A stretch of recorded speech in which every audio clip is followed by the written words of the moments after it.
बिहार में जो जातिगत जनगणना हुई जिसमें जो लगाया जाता था आरोप फला ने खा लिया वो सब आ गया कि किसके पास कितना है। ये बिहार जिसने कहा जाता था कि बीमारू राज्य, उसी राज्य में जो है बड़े पैमाने पर तेजस्वी यादव ने जो है जो रोजगार का मॉडल क्रिएट किया। तो बड़ा सवाल है कि नीतीश जी जो बैक कर गए, तो ये तो पूरा का बीजेपी का खेला है, ईडी का सीबीआई का। आप देख सकते हैं कि हेमंत सोरेन जी को किस तरह से आप ईडी सीबीआई बुलडोजर इनकाउंटर ये खेल जो कर रहे हैं ये लंबा नहीं चलता। पूरे देश में इस बात को लोग कर रहे हैं कि ईवीएम में भ्रष्टाचार है, ये लोग आरक्षण का भ्रष्टाचार करते। तो मतदान का हक है जिसको बाबा साहब भीमराव अम्बेडकर ने इस लोकतंत्र में हमको दिया, उसकी लिस्ट से ही नाम गायब कर दीजिए। ईवीएम में वो वोट डालें और वोट कहीं और चला जाए। इस देश में जो किसान है, मजदूर है, अगर वो भी जो है वो सवाल उठाता है, उसके ऊपर भी गुंडा है, गैंगस्टर, रासुका लगाई। दुनिया में जहाँ पर भी फांसीवाद ने टेक ओवर किया है वहाँ पर जनता ने ही इसको मुक्त करवाया।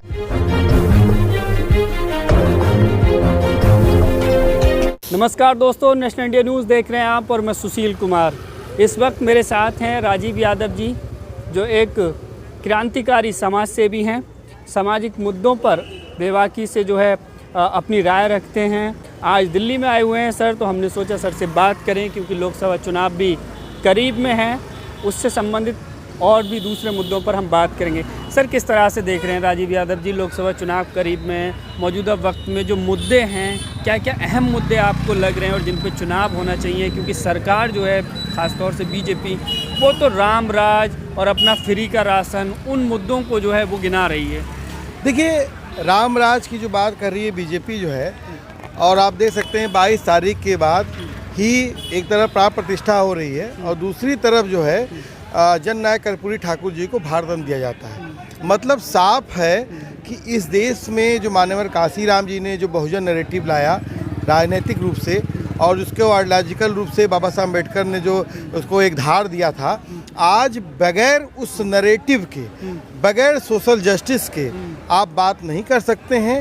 नहीं तो जो बीजेपी एक तरफ जो है राम की प्राण प्रतिष्ठा कर रही है और दूसरी तरफ कर्पूरी ठाकुर जी को भारदंड दे रही है। और कर्पूरी ठाकुर जिन्होंने इस देश में जो है जो ओबीसी की रिजर्वेशन की बात, इस देश में जो पूरा उनके हक अधिकार की बात कर रहे हैं, तो साफ तौर पर है कि आज इस देश में दरअसल जो बहुजन नैरेटिव है, जो सोशल जस्टिस है, जो सोशल चेंज की बात है, वही मूल रूप से है।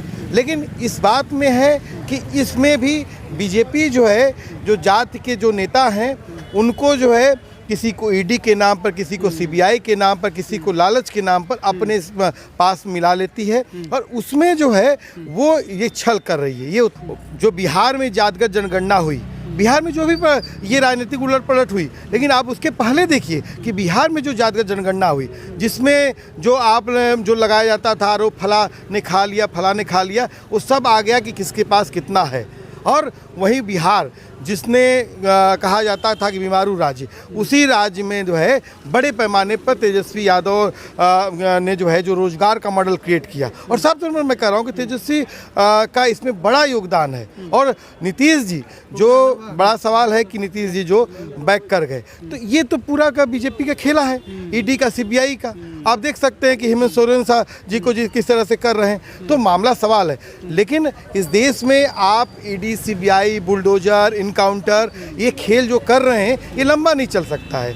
और ये इस खेल में जो है आगामी भविष्य में जो आप सोच रहे हैं कि इसके बल पे आप चीज़ों को दबा देंगे, हाँ आप कुछ स्तर पे कर रहे हैं जैसे, लेकिन आज क्या है, जब जनता ही खड़ी हो गई है, आप देख रहे हैं, आप जंतर मंतर पे रोज आ जाते हो, देखते हो, इसी जंतर मंतर से जो ईडी के खिलाफ, जो ईवीएम के खिलाफ जो पूरी एक लहर उठी है, हमारे डॉक्टर साहब उस पर लगातार लगे हुए हैं, तो वो जो पूरी लहर है आज पूरे देश में इस बात को लोग कर रहे हैं कि ईवीएम में भ्रष्टाचार है, ये लोग आरक्षण का भ्रष्टाचार करते हैं। यहाँ तक कि ये लोग बहुत कॉन्स्पिरेसी तरीके से जो दलित है, जो ओबीसी है, जो माइनॉरिटी है, उसका मतदाता जो उसके पत्र हैं उनसे उनका नाम जो है मतदाता से हटवाया जा रहा है। तो इतनी बड़ी साजिशें जब चल रही हैं और फांसी विवाद की बड़ी साजिशें चल रही हैं, उसमें ये जिस तरीके से इस देश में आंदोलन खड़े हो रहे हैं, चाहे ईवीएम के खिलाफ जो आंदोलन खड़ा है। ईवीएम का आंदोलन तो चल रहा है, लेकिन चुनाव कम समय रह गया है चुनाव में, तो ऐसे में क्या लगता है कि ईवीएम को बैन करना संभव है?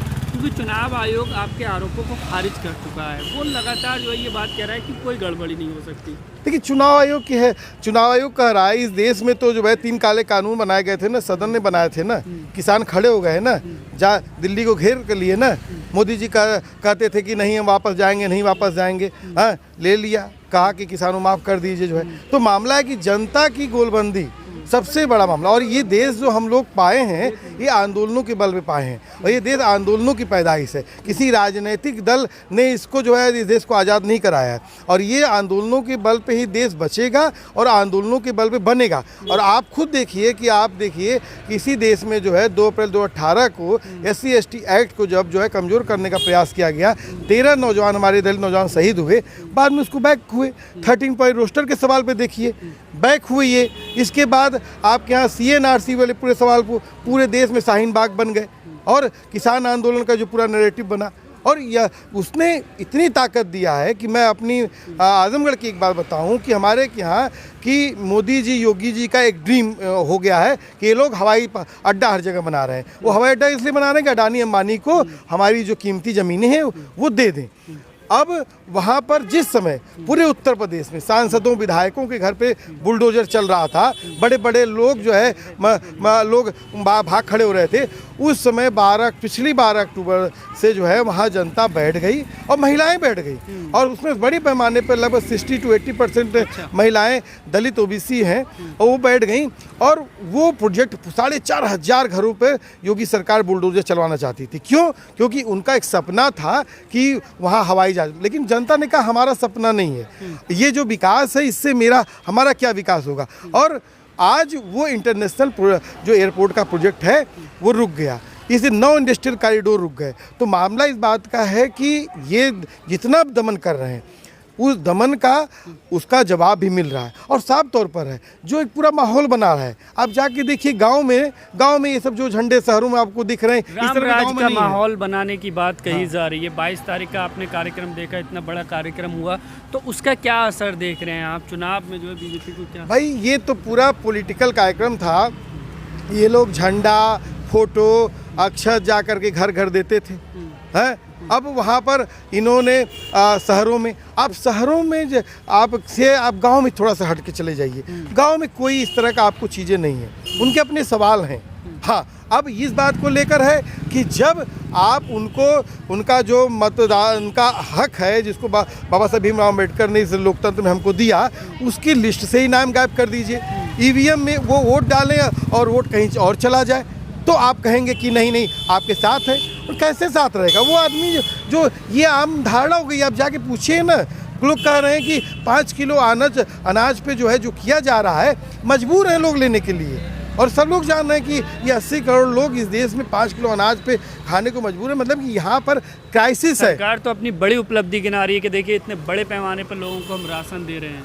नहीं सर, भूखा नहीं सोए। देखिए, भूखा मामला इस बात का, महंगाई का जो सवाल है वो सब लोग इसको झेल रहे हैं, लेकिन जो पूरा का पूरा इंस्टीट्यूशनल जो पूरा भ्रष्टाचार है वो उसमें दबा दिया गया है। दूसरा कि इस देश में जिस तरीके से आज सोचिए कि पहले जो है यहाँ पर जब सांप्रदायिकता के सवाल को लोग एड्रेस करते थे तो मुसलमानों को लोग कहते थे एंटी नेशनल। इसी JNU में जो छात्र आंदोलन जो लोग करते थे तो लोग कहते थे उनको एंटी नेशनल।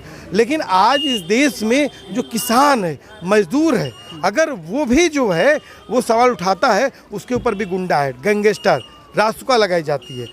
और साफ तौर पर है कि आप इसको दबा रहे हैं।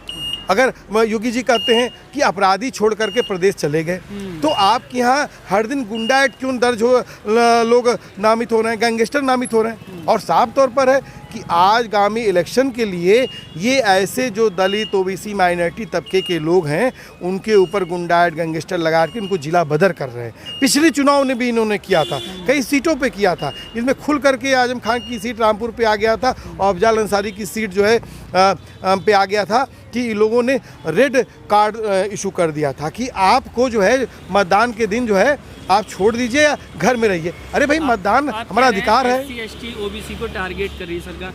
बीजेपी एक तरफ गिनाती है कि देखिए हमने राष्ट्रपति आदिवासी बना दिया, छत्तीसगढ़ में आदिवासी बना दिया, मध्य प्रदेश में ओबीसी यादव मुख्यमंत्री बना दिया, कि सबको सम्मान दे रहे हैं। भाई आपने देखा सम्मान ना, इस देश में पार्लियामेंट का उद्घाटन होता है, उसमें हमारी महामहिम राष्ट्रपति कहाँ हैं? इसके पहले शिलान्यास होता है, उस समय कहाँ थे? इसी देश में जो है जो राम मंदिर का उद्घाटन होता है वो कहाँ थे? महिला भी हैं, आदिवासी भी हैं। माने ले आप सिर्फ सिंबॉलिक रूप से ये राजनीति कर रहे हैं। और देखिए दलित, ओबीसी, माइनॉरिटी जो सिर्फ और सिर्फ आप इसको ला कर खड़ा करके नहीं, आप को ये भी यह देश का बहुजन जानता है कि वो उसके पास बहुजन आइडियोलॉजी है कि नहीं। बाबा साहब भीमराव अंबेडकर व्यक्ति नहीं थे, बाबा साहब भीमराव अंबेडकर के विचार थे, और वो जो विचार था इस देश में जो बहुजनों के राज का विचार था, वो देख रहा है इस देश में बहुजनों के राज से भी चीज़ें पीछे करके रामराज की तरफ लेके जाई जा रही हैं। एक आखिरी सवाल, इंडिया बनाम एनडीए की बात कही जा रही है, क्या लगता है कितना सफल हो सकता है इंडिया एनडीए को मुकाबला देने में? देखिए निश्चित तौर पर मुझे लगता है कि जो क्षेत्रीय दल हैं उनकी जो ताकत है और उसके साथ जो भी दल हैं उनको आपको मिलाना पड़ेगा, और ये इस मजबूती के साथ ही लड़ना पड़ेगा, क्योंकि अभी भारत में तमाम क्षेत्रीय दलों की अपनी एक बड़ी हैसियत है। हाँ, लेकिन जो एनडीए है वो क्षेत्रीय दलों के ऊपर लगातार जिस तरह से ईडी सीबीआई का हमला कर रही है, ऐसे में भी ये यूनिटी बननी चाहिए। क्योंकि ये नहीं रखना चाहिए कि शक सुबह कि फलां ने क्या किया, फलां ने क्या किया। सब लोग जानते हैं कि ये ओनली वन अडानी अंबानी के राज को स्थापित करने के लिए, कॉर्पोरेट राज को स्थापित करने के लिए, भारतवाद में भाषीवाद को स्थापित करने के लिए ऐसा हो रहा है। और मैं लास्ट में ये बात कहूँ कि दुनिया में जहाँ पर भी फांसीवाद ने टेक ओवर किया है वहाँ पर जनता ने ही इसको मुक्त करवाया है। और भारत में इसकी नज़ीर किसान आंदोलन से लेकर CNRC आंदोलन से लेकर जो 2 अप्रैल 2018 का जो SC/ST एक्ट को कमज़ोर करने के खिलाफ जो आंदोलन था, उसने बता दिया है कि अगर हमारे हक अधिकार पे बात नहीं होगी तो ये देश नहीं चल सकता है। हम भारत को बंद करने की हैसियत रखते हैं।